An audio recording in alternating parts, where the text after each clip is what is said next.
Chers élèves, je vous présente une série de vidéos consacrées à l'électricité et destinées aux élèves de première année secondaire collégiale parcours international. Dans cette première vidéo, je vais aborder la première leçon intitulée l'électricité autour de nous. J'espère qu'il sera d'une utilité pour vous et qu'il va contribuer à améliorer et à renforcer vos connaissances en physique et spécialement en électricité. Soyez donc nombreux à commenter ce modeste travail et n'hésitez pas à me laisser vos suggestions. Donc, chers élèves, la partie d'électricité du programme de la première année collégiale comporte les chapitres suivants. Premier chapitre, l'électricité autour de nous. Deuxième chapitre, le circuit électrique. Dans le chapitre 3, on va étudier les conducteurs et les isolants. Dans le quatrième chapitre, on va voir les types de montage électrique. Le cinquième chapitre, le courant électrique. On va étudier les caractéristiques du courant électrique continu, notamment l'intensité électrique, la tension électrique. Dans les sixième chapitre, on va étudier un élément très important qu'on trouve dans tous les circuits électriques et électroniques. Il s'agit bien sûr de la résistance électrique. Dans le chapitre 7, on va étudier les lois qui régissent l'intensité du courant. Il s'agit de la loi des nœuds. Chapitre 8, la loi d'additivité de tension. Et dans le dernier chapitre, on va faire un peu de prévention. On va initialiser les élèves à manipuler d'une façon correcte les appareils électriques pour ne pas être électrocutés. Donc, on va étudier les dangers du courant électrique. Donc, sans tarder, on va commencer le premier chapitre. Donc, il s'agit de l'électricité autour de nous. Et dans le premier paragraphe, on va voir quels sont les domaines d'utilisation de l'électricité. Comme vous le savez bien sûr, l'électricité est présente dans notre vie quotidienne et elle est utilisée dans plusieurs domaines. Donc, dans l'éclairage domestique et public, le chauffage et la climatisation,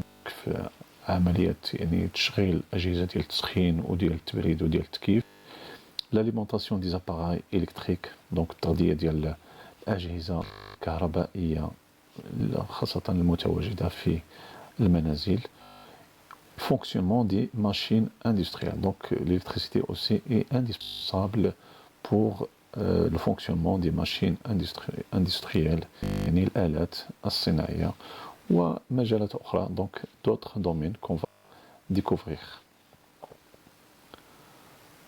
Donc, première photo, il s'agit bien sûr de l'utilisation de l'électricité dans le domaine domestique. Vous voyez cette maison qui est bien éclairée. Donc, c'est grâce à l'électricité. Et c'est l'éclairage domestique. Et c'est l'électricité, elle est utilisée dans le domaine du transport. Vous avez sur l'image le tramway de Casablanca. Et bien sûr, elle fonctionne grâce à l'électricité. Sur ce dessin, vous allez découvrir de nombreux appareils électroménagers que vous avez à la maison. Hein. Donc, vous avez par exemple ici une cuisinière, un congélateur, un réfrigérateur, une machine à laver, un lave-vaisselle, un climatiseur, un aspirateur, un four électrique, une cafetière, un fer à repasser. Bien sûr, il y en a d'autres, un téléviseur par exemple, le PC portable, les chargeurs de portable. Donc c'est pour vous montrer combien, bien sûr, l'électricité est importante et dans notre vie quotidienne. Vous avez ici sur l'image un ensemble de machines industrielles. Donc, l'électricité est présente dans le domaine industriel, donc pour faire fonctionner les machines industrielles. Donc, on vient de voir l'importance de l'électricité dans notre vie quotidienne, mais est-ce que vous vous êtes demandé quels sont les différents moyens de production, de distribution de l'électricité؟ يعني واش تسألتوا كيفاش هاد الكهرباء اللي كنستعملوا في الحياة اليومية ديالنا، ما هي الوسائل للإنتاج ديالها وكيفاش يتم توزيعها؟ Donc la production d'électricité, l'électricité est produite essentiellement dans des centrales. يعني الكهرباء يتم إنتاجها بصفة عامة دونك في محطات dans des centrales thermiques, hydrauliques, nucléaires, éoliennes et solaires. Donc في محطات حرارية، كهرومائية، في محطات نووية، ريحية وشمسية. Donc sur l'image, sur ce dessin, vous avez les principales centrales qu'on vient de citer. Donc ici une centrale hydraulique, une centrale nucléaire, une centrale thermique, une centrale photovoltaïque, c'est-à-dire solaire, une centrale éolienne, donc اللي كتعتمد على الطاقة الريحية. Vous avez aussi ici un réseau de distribution, donc des lignes électriques pour distribuer l'électricité, et vous avez aussi des postes électriques, c'est-à-dire des transformateurs. هذوك المحولات اللي كتحول التيار الكهربائي بعد إنتاجها بطبيعة الحال في المحطات التوليد.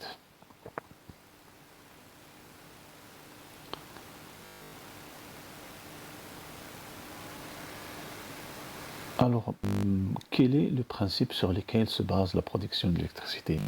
كيفاش هاد الطاقة الكهربائية، ما هو المبدأ؟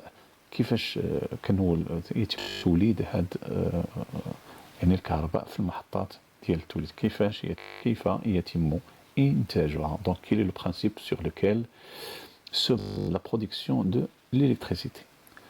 Donc, ici, vous avez l'élément, un élément très important qu'on trouve presque dans toutes les centrales électriques. Il s'agit de l'alternateur, كنسميوه بالعربية المنوب. Donc il est composé d'une turbine et d'un alternateur. L'alternateur, c'est la partie commune à toutes les centrales électriques. Donc quelle est sa fonction? Sa fonction, c'est de transformer l'énergie mécanique en énergie électrique. يعني هو اللي كيحول لنا هذيك الطاقة الحركية لطاقة كهربائية. كيفاش؟ Comment? Donc nous avons ici une turbine et nous avons ici un alternateur. Donc pour produire de l'électricité, l'alternateur doit tourner. Et pour faire tourner l'alternateur, on doit faire tourner une turbine. يعني العنفة. هذه اسمها العنفة، هي واحد العجلة كبيرة مسننة montée. D'accord? Donc on doit trouver un moyen pour faire tourner la turbine. Bien sûr, il y a le moyen, il doit être très fort. Par exemple, on doit utiliser la force de l'eau, ou bien la force de la vapeur d'eau, ou bien la force de l'air. D'accord? Pardon, la force du vent. D'accord? Donc, je récapitule. Pour produire de l'électricité, il faut faire tourner l'alternateur. Et pour faire tourner l'alternateur, il faut faire tourner la turbine qui va à son tour, au moyen de sa axe, faire tourner l'alternateur. D'accord? Donc, on va découvrir sur cette image le plus petit alternateur que vous le connaissez tous, ce qu'on appelle la dynamo. La dynamo d'une bicyclette, c'est le plus petit alternateur qui existe. Et bien sûr, il a le même principe de fonctionnement. Ici, vous avez ce qu'on appelle un galon. D'accord? il est lié à un axe qui fait tourner un alternateur. Seulement ici, c'est la roue de la bicyclette, lorsqu'il tourne, c'est elle qui fait tourner le galet. D'accord? Le galet, il y a la turbine, il y a l'alternateur. Donc il tourne et il fait tourner avec elle, bien sûr, l'alternateur. Donc il produit de l'électricité pour bien sûr, la bicyclette, pour le vélo. Donc, ici sur l'image, vous avez l'alternateur qu'on utilise dans les centrales, de production de l'électricité, soit dans les centrales thermiques, soit dans les centrales hydrauliques, ou bien même dans les centrales nucléaires. Regardez-moi la grandeur de cet alternateur. Il est très gigantesque. Hein? Quelle est la force qui peut faire tourner cet alternateur? Donc vous avez ici la turbine. Donc ici, ça c'est la partie mobile de l'alternateur, bien sûr. Ici c'est la partie fixe. Donc on fait tourner cette partie mobile à l'intérieur de cette partie fixe. Hein, d'accord? Et il y a production de l'électricité. Donc vous avez ici l'image d'un alternateur qu'on utilise presque dans toutes les centrales. Voyons maintenant les types de centrales par image. Donc vous avez ici une centrale hydraulique, d'accord?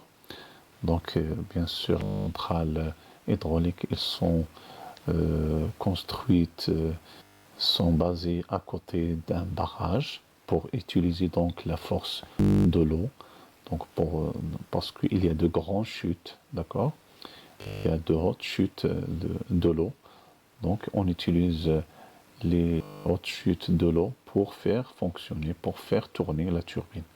Donc sur ce dessin, vous voyez ici la turbine, d'accord?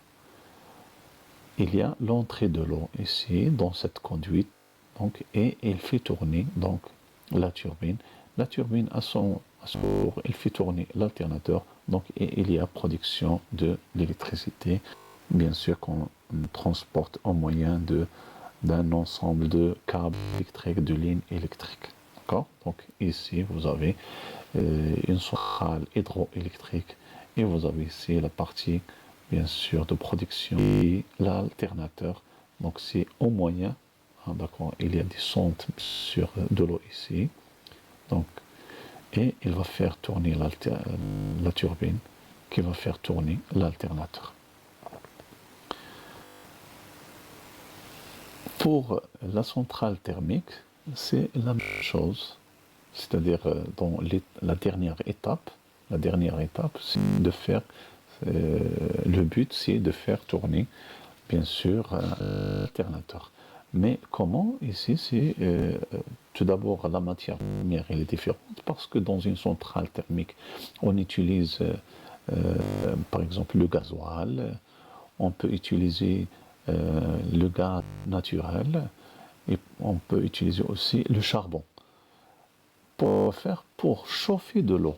D'accord? Donc ici dans une centrale thermique هذاك الشيء مسميها الطاقة عفوا المحطة الحرارية حيث كنستعملوا فيها إما الفحم الحجري وإما المشتقات ديال البترول باش الغاز الطبيعي ولا الفيول ولا الغازوال باش كنسخنوا يعني الماء. وعلاش كنسخنوا الماء؟ بور ريكوبيري باش نحصلوا في نهاية المطاف على واحد فابور دو يعني هذاك البخار ديال الماء. La vapeur d'eau كنديروه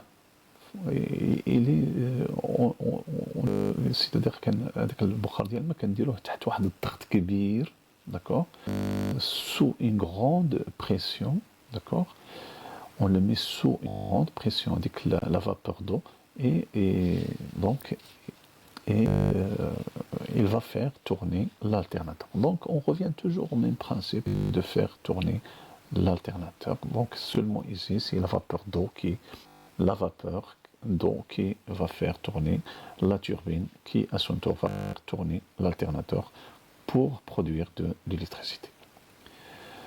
La centrale nucléaire, c'est toujours le même principe. C'est-à-dire dans la dernière étape c'est le même principe يعني نفس المبدأ ولكن في المرحله الاخيره حنا لو بوت ديالنا في نهايه المطاف شنو كنبغيو باش هذاك الالتيرناتور ندوروه دونك كاين بيان سور هنايا في لا سونترال نوكليير كنستخدموا هذوك المواد المشعه بحال الاورانيوم دونك ايسي اون utilise ce qu'on appelle la matière radioactive. Par exemple l'uranium, donc le مفاعل النووي dans des réacteurs nucléaires. Donc, il y a donc des réactions nucléaires qui dégagent une grande énergie thermique. يعني كنحصلوا بواسطة هذوك التفاعلات النووية على واحد الطاقة حرارية كبيرة. هذيك الطاقة الحرارية كنستعملوها بيان سور باش نسخنوا بها الماء وكنحصلوا على هذيك لا فابور دو داكوغ اللي كنستعملوها يعني كتكون تولي على يعني كنديروها تحت واحد الضغط كبير pour faire tourner l'alternateur et pour faire donc pour produire finalement de l'électricité. Venons maintenant à une autre forme d'énergie, ce qu'on appelle les énergies renouvelables. الطاقات المتجددة donc الطاقة الريحية. هنا vous avez ce qu'on appelle les éoliennes. Les éoliennes وهاد فيهم واحد لابارتي الفوق هي ليليس يعني هذيك الفرفاره اللي كدور الريح دونك هذيك الحوامه دونك وهذيك يعني باش هذيك الحوامه يعني فيها 3 ديال الاجنحه 3 بال وبغيت pour votre culture générale خاصكم تعرفوا بان هذا الارتفاع ديال هذا اليوليان يقدر يوصل حتى ل 120 متر 120 متر d'altitude de hauteur. هاد لابال يعني واحد جناح واحد كيقدر يوزن حتى ل 6.5 طن jusqu'à 6 donc son poids peut atteindre 6,5 tonnes. Donc la masse d'une balle peut atteindre 6,5 tonnes et sa longueur peut atteindre donc 60 mètres. Et j'ai ici une image du transport d'une balle. Regardez-moi combien il est gigantesque. Un camion de grande longueur qui transporte donc une balle, ça peut atteindre jusqu'à 60 mètres de longueur et 6,5 tonnes de masse. Et alors quand on produit de l'électricité par les éoliennes, c'est le même principe. Ici, vous avez ce qu'on a. Alors, vous avez, lorsque l'hélice il tourne, il fait tourner un alternateur. Donc ici, vous avez dans cette petite chambre à côté de l'hélice, vous avez ce qu'on appelle donc l'alternateur. Et bien sûr, il y a production de l'électricité. Cette électricité, bien sûr, qui est propre et gratuite. Donc, c'est grâce à la force du vent. Passons maintenant à une autre forme d'énergie, c'est la centrale photovoltaïque. المحطة ديال الطاقة الشمسية وهنا عندكم لي بانو سولير هما اللي كيبرودوي l'électricité par c'est-à-dire par donc les cellules photovoltaïques donc à cause de la chaleur du soleil sous l'effet des rayons de soleil il y a production de l'électricité directement. Donc on va emmagasiner dans des accumulateurs يعني هذيك الطاقة هاد l'électricité اللي كنتجو كنديوها لي باتري pour l'utiliser Donc, on peut l'utiliser directement et aussi on peut l'emmagasiner. يعني كنخزنوها pardon كنخزنوها في des batteries pour l'utiliser ultérieurement dans la nuit. D'accord? Seulement, je veux signaler quelque chose de très important. Il faut faire la différence entre cette centrale photovoltaïque que vous voyez ici et la centrale solaire ou bien la station solaire que nous avons au Maroc à Ouarzazate. À Ouarzazate, comme vous le savez, il y a la plus grande station de production d'électricité grâce à la chaleur au rayon de soleil. Mais ce n'est pas le même principe qu'on vient de voir, c'est-à-dire ce n'est pas une technologie photovoltaïque, mais ici, comme vous voyez sur l'image au-dessus, c'est un miroir. Donc c'est un miroir qui tourne, hein, c'est-à-dire qu'il suit la direction du soleil. Et donc ce sont des miroirs, ce n'est pas des panneaux photovoltaïques, ce sont des miroirs qui concentrent la chaleur du soleil. Et ici vous avez ce qu'on appelle un tube. Donc ici un tube où il y a un liquide. Donc avec la chaleur concentrée par les miroirs, il chauffe le liquide qui fait le tuyau. Il y a quelque chose le tuyau, d'accord? Il y a un liquide qui va être chauffé et bien sûr on va transformer ça en vapeur qu'on va utiliser pour faire tourner donc l'alternateur. Donc جو يعني التيار الكهربائي او الطاقه الكهربائي بنفس الطريقه ديال la centrale thermique. D'accord? Seulement ici c'est gratuit. C'est-à-dire la matière première, c'est le soleil, d'accord, c'est gratuit, d'accord. Il n'y a pas de gaz, il n'y a pas de charbon, hein. C'est une énergie propre, d'accord. C'est une énergie qu'on appelle les énergies renouvelables. Alors, on vient de voir des énergies, c'est-à-dire la production de l'électricité dans des centrales de production. Alors, quels sont les moyens de transport de l'électricité? Vous avez ici sur l'image des lignes électriques. Donc, les lignes électriques très haute tension. Ici, très haute tension. Pourquoi on dit très haute tension? Parce que la tension dans les lignes, elle peut atteindre jusqu'à 400 000 volts. Chez vous, à la maison, vous avez 220 volts. Ici, dans les lignes, à 400, c'est-à-dire la tension là, 400 000 volts. D'accord? C'est très dangereux. Il faut être éloigné au moins de 10 mètres de ces câbles pour ne pas être électrocuté.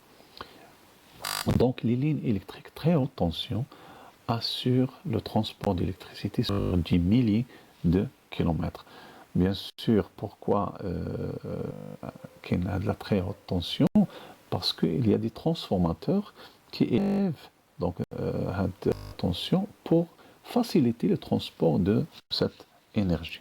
Donc vous avez une centrale, vous avez des transformateurs, vous avez ce qu'on appelle des pylônes, l'amida, d'accord. Vous avez ici c'est un transformateur élévateur, qui يطلع la tension. Là, c'est un transformateur abaisseur. Il abaisse la tension.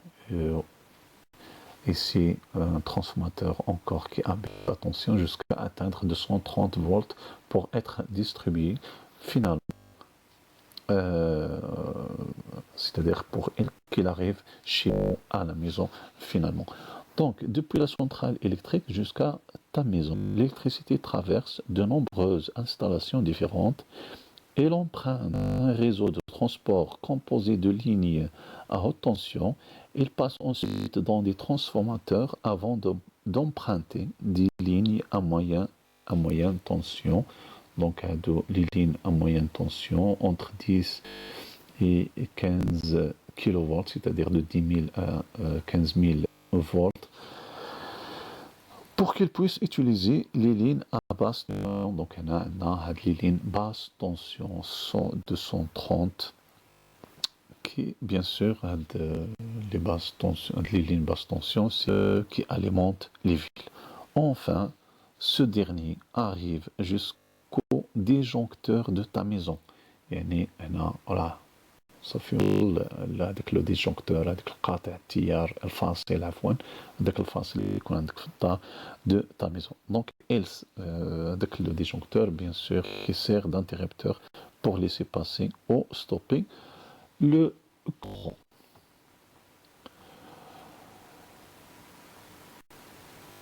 Donc on vient de voir l'électricité produite dans les centrales de production. Mais la question, est-ce y a-t-il une autre forme d'électricité? Oui, il y a une autre forme d'électricité, ce qu'on appelle les générateurs qui produisent le courant électrique continu.